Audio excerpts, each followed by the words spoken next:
La plupart des éleveurs de poules dans de petites arrière-cours dépensent des centaines, parfois des milliers en nourriture chaque année. Mais il existe un groupe d'agriculteurs autosuffisants qui n'achètent pas de nourriture pour poules depuis des années parce qu'ils cultivent la nourriture eux-mêmes. Ils utilisent des plantes qui se régénèrent à l'infini, ne nécessitent presque aucun entretien et fournissent gratuitement plus de nutrition que la nourriture commerciale. Dans cette vidéo, je vais partager 5 plantes productives qui remplacent la coûteuse nourriture pour poules, repoussent après chaque récolte et prospèrent dans la plupart des climats des États-Unis. Si vous êtes quelqu'un qui recherche une vie plus durable et autosuffisante, cette chaîne est pour vous. Je partage des idées pratiques qui changent la vie comme celle-ci chaque semaine. Et en vous abonnant, vous vous assurez que de vraies solutions continueront de vous parvenir. Je suis vraiment heureux que vous ayez trouvé ce chemin. Découvrons ce que l'industrie de l'alimentation animale ne veut pas que les éleveurs de basse-cour sachent. Plante numéro 1. Le moringa, l'arbre miraculeux. Cela est important car cela résout un problème silencieux auquel la plupart des éleveurs de poules sont confrontés. Une nourriture chère qui n'offre pas de véritable nutrition, tout en cherchant une sécurité alimentaire à long terme pour leur famille et leurs troupeaux. Lorsque vous dépensez de 250 à 350 réaux par mois en nourriture commerciale, le coût s'accumule rapidement. Et pire encore, vous n'êtes jamais sûr de ce qui se trouve réellement à l'intérieur de ce sac de nourriture. Le moringa change tout, car il vous redonne le contrôle sur ce que vos poules mangent et sur combien vous dépensez. La raison pour laquelle cela fonctionne est simple. Les feuilles de moringa contiennent 27% de protéines, ce qui est plus que la plupart des aliments commerciaux sur le marché. Elles regorgent également de vitamine A, C et de calcium, les nutriments exacts dont les poules pondeuses ont besoin pour avoir des coquilles d'œufs solides et des systèmes immunitaires sains. Les poules l'adorent instinctivement. Elles courent pour manger les feuilles fraîches de moringa avant toute autre chose dans la mangeoire. Et voici ce qui rend cela véritablement durable. Il ne dépend pas de conditions parfaites ou d'une attention constante. Il pousse vite, tolère la sécheresse mieux que presque n'importe quel autre arbre et se régénère après la taille. C'est pourquoi le moringa nourrit le bétail et les fermes durables dans les régions tropicales et subtropicales depuis des siècles. Ce n'est pas une mode, c'est une agriculture qui a fait ses preuves. Pour commencer, tout ce dont vous avez besoin est d'un plant de moringa ou d'une bouture dans un endroit ensoleillé de votre jardin. Si vous vivez dans les zones USDA 9 à 11, vous pouvez le cultiver en plein air tout au long de l'année. Pour les zones 7 et 8, il pousse comme une culture saisonnière, mourant en hiver, mais repoussant à partir des racines au printemps. Dans les zones plus froides, vous pouvez le cultiver dans de grands récipients et le rentrer à l'intérieur pendant les mois froids. Si vous avez déjà un endroit ensoleillé, vous êtes prêt à commencer. Ce que vous allez faire, c'est simplement le planter une fois, puis récolter les feuilles toutes les 2 ou 3 semaines, tout au long de la saison de croissance. Il n'y a pas besoin de replanter, ni d'utiliser des engrais compliqués. Rien pour vous surcharger. Le moringa pousse de manière agressive une fois établi. Un seul arbre peut atteindre 3 mètres lors de sa première année et produire plusieurs kilos de feuilles par récolte. Vous retirez simplement les feuilles des branches et vous les donnez fraîches à vos poules ou vous les faites sécher pour les stocker. Les arbres continuent de produire tant que vous continuez à récolter. Pour maintenir la plante productive, effectuez des tailles régulières. C'est ce qui stimule la nouvelle croissance et maintient l'arbre sous forme de buisson au lieu d'être grand et squelettique. Coupez les branches à environ 1 mètre de hauteur tous les quelques mois et l'arbre répondra avec de nouvelles pousses pleines de feuilles fraîches et riches en protéines. C'est suffisant. Vous n'avez pas besoin de techniques sophistiquées ni d'intrants coûteux. La taille régulière constitue toute la routine d'entretien. Avec le temps, cela ne réduit pas seulement vos coûts de nourriture, mais change la façon dont vous percevez votre ferme. Il y a quelque chose de profondément satisfaisant à sortir de chez soi, à récolter des feuilles fraîches et à savoir que votre troupeau reçoit une nutrition de première qualité que vous avez vous-même cultivée. Moins de dépendance aux magasins d'alimentation, moins d'inquiétude face à l'augmentation des prix ou au manque d'approvisionnement, plus d'indépendance, plus de contrôle et un système durable sur lequel votre famille peut compter pendant des années. Une petite astuce qui facilite cela est de sécher les feuilles excédentaires pendant la saison de croissance maximale, en les transformant en poudre. Les feuilles de moringa sèchent rapidement au soleil ou dans des déshydrateurs, et une fois moulues en poudre, elles peuvent être stockées pendant des mois sans perdre leur valeur nutritionnelle. Quand l'hiver arrivera et que les feuilles fraîches se feront rares, vous aurez un stock de protéines cultivées à la maison, prêtes à être mélangées à la nourriture. Vous n'êtes pas obligé de le faire, mais cela atténue les creux saisonniers et maximise ce que vos arbres produisent. Maintenant, parlons de la deuxième plante intelligente, le baume. Cette plante est extrêmement précieuse car elle offre une source de protéines rares à laquelle la plupart des arrière-cours ne peuvent accéder sans un investissement continu ou des systèmes fragiles qui échouent lorsque la vie devient mouvementée. Le baume est l'une de ces plantes puissantes et discrètes, qui n'exigent pas d'attention constante, mais continuent de fournir année après année. Une fois plantée, vous êtes prêt et le meilleur de tout, elle ne s'arrêtera pas de produire. La raison pour laquelle le baume fonctionne est quelque chose que la plupart des gens ne voient jamais.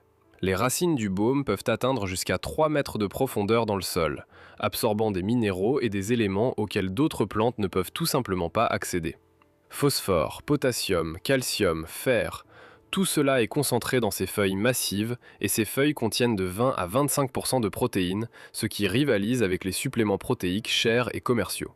Elles regorgent également de calcium, ce qui est essentiel pour des coquilles de solides et des poules en bonne santé. Et voici la partie la plus impressionnante. Une fois plantée, une zone de baume peut produire pendant des décennies, sans besoin de replanter. Certaines zones de baume ont été documentées comme produisant pendant plus de 20 ans à partir de la plantation initiale.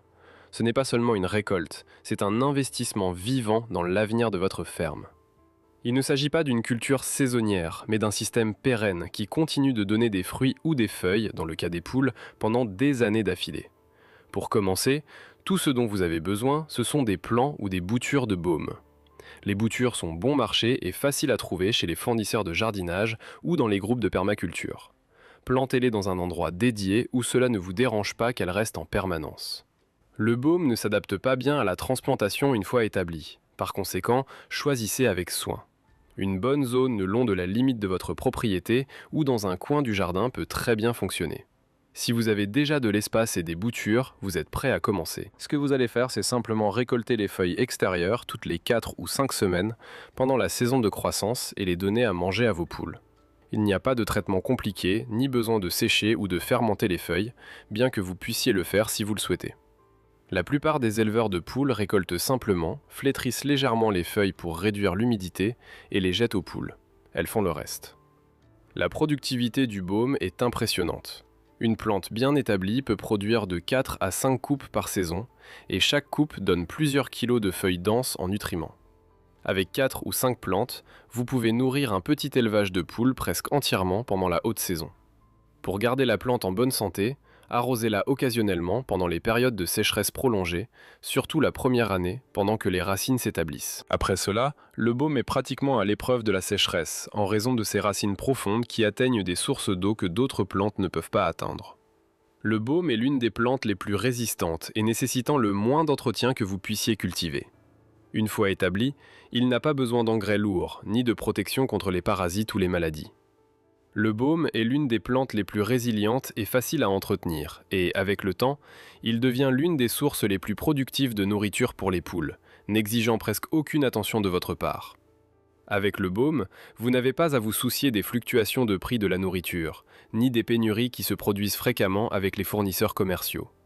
Vous disposez d'une source permanente de nourriture pour vos poules, qui ne dépend pas des magasins, des expéditions ou des prix élevés. Le baume fournit une sécurité alimentaire qui se renouvelle chaque année sans avoir besoin de replanter ou de stocker des graines.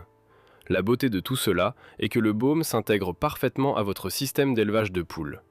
Lorsque vous allez au jardin récolter les feuilles, vous savez que vous fournissez une nutrition réelle et de qualité à vos poules.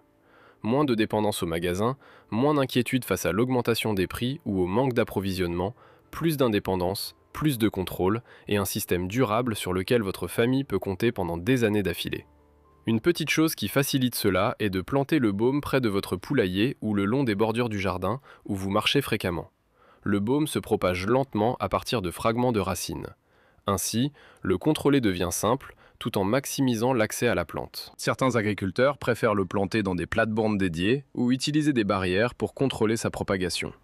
D'autres préfèrent le laisser se naturaliser dans les zones où la propagation n'est pas un problème. Quoi qu'il en soit, une planification stratégique signifie que vous pouvez récolter rapidement sans avoir besoin de marcher sur de longues distances à travers la propriété. Maintenant, parlons de la troisième plante intelligente, l'azola, la merveille aquatique.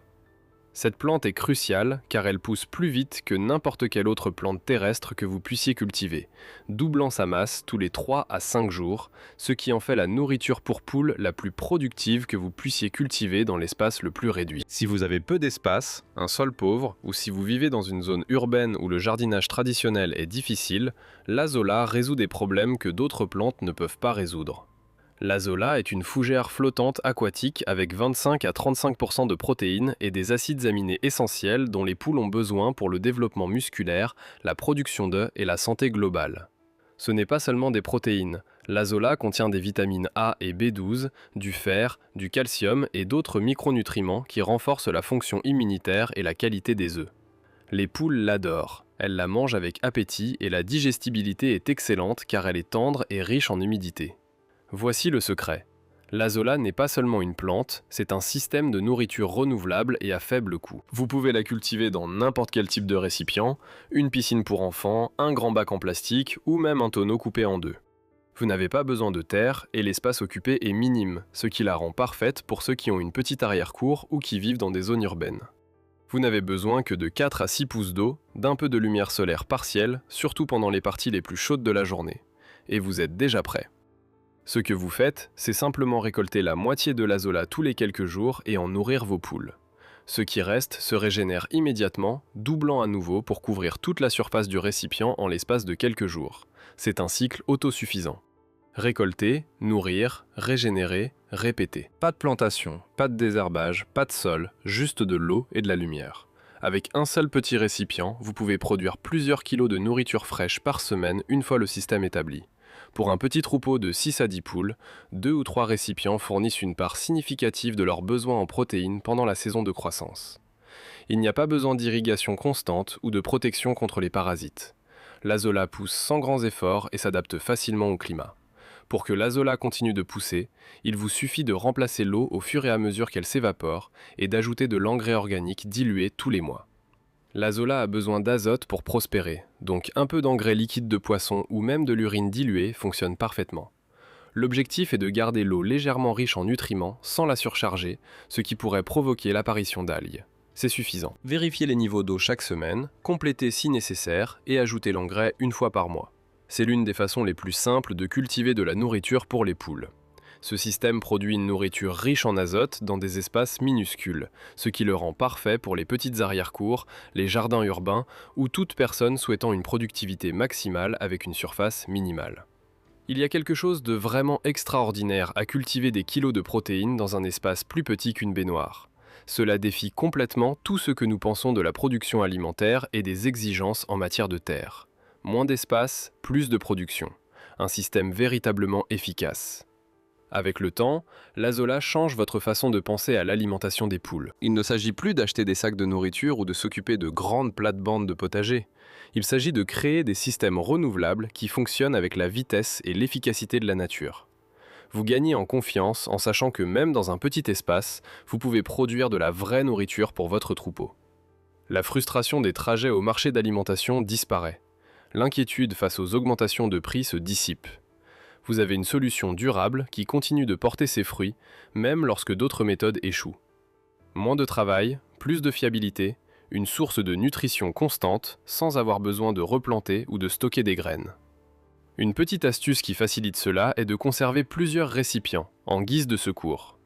L'azola peut subir un petit choc si la température atteint plus de 35 degrés Celsius ou si la qualité de l'eau baisse soudainement. Avoir 2 ou 3 récipients séparés signifie que si l'un d'eux échoue, vous avez des cultures de secours pour recommencer.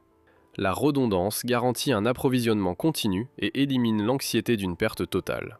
Ce n'est pas nécessaire, mais cela adoucit le processus et protège votre investissement en temps et en effort. Maintenant que nous avons parlé des problèmes avec les animaux communs, parlons d'alternatives plus intelligentes qui peuvent transformer votre ferme sans surcharger votre budget ni augmenter votre charge de travail.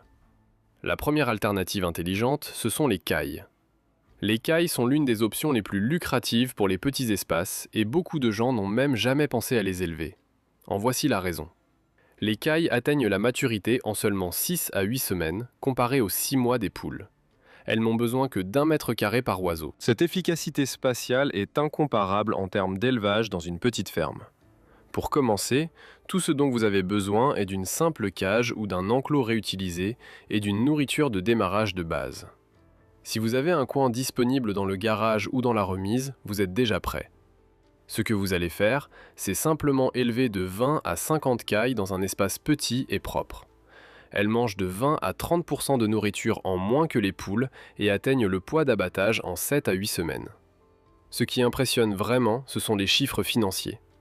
Les œufs de caille se vendent de 15 à 25 réaux la douzaine, ce qui représente le double du prix des œufs de poule, et ils sont très demandés sur les marchés de producteurs et parmi des consommateurs soucieux de leur santé. La viande de caille peut également être vendue de 25 à 40 réaux par oiseau, en particulier dans les restaurants et les marchés spécialisés qui apprécient sa saveur délicate et la taille des portions. Avec une bande de 50 cailles, vous pouvez générer de 200 à 400 réaux par mois de bénéfices avec moins de 50 mètres carrés d'espace. Cela signifie un revenu durable, sans stress lié à l'espace. La beauté des cailles réside dans leur taux de reproduction impressionnant. Un groupe de reproduction de 10 femelles et 2 mâles peut produire de 500 à 600 petits par an avec une intervention minimale. Contrairement aux poules, les cailles ne couvent pas et ne s'arrêtent pas de pondre des œufs. Par conséquent, la production d'œufs reste constante tout au long de l'année avec un éclairage adéquat. Les coûts initiaux sont incroyablement bas. Un système de cage de base pour les cailles peut être assemblé pour 500 à 1000 réaux selon la taille et la qualité, et les coûts mensuels de nourriture pour 50 oiseaux tournent autour de 50 à 80 réaux par mois. Cela signifie que vous commencerez à avoir un retour sur investissement en 8 à 12 semaines.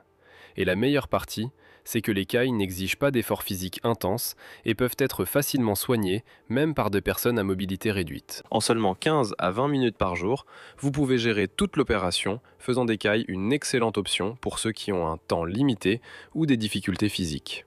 Et le plus surprenant, c'est que les cailles peuvent également générer un revenu passif.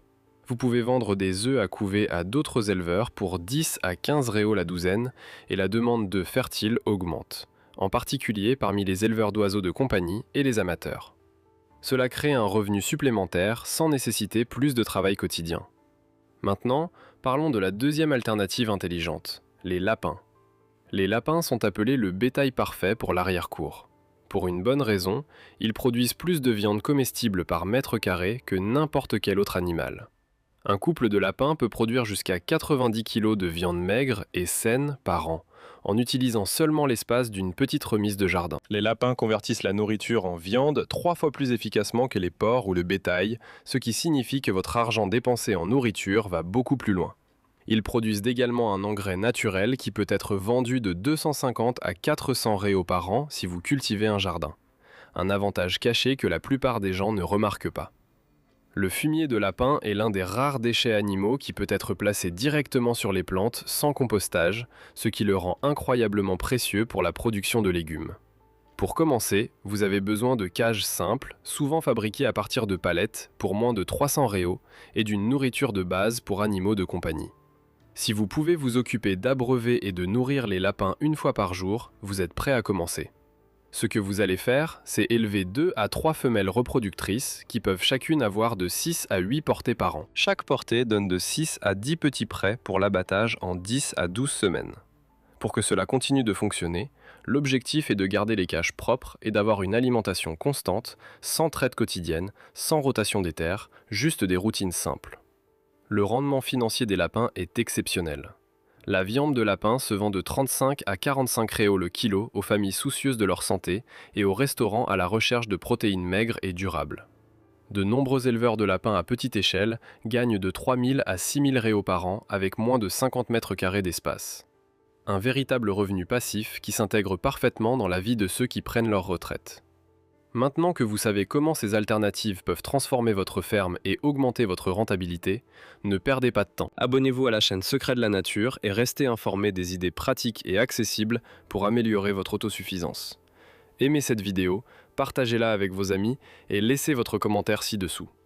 Dites-nous laquelle de ces alternatives vous semble la plus viable pour votre propriété. Construisons ensemble une vie plus durable et productive avec des choix intelligents et simples.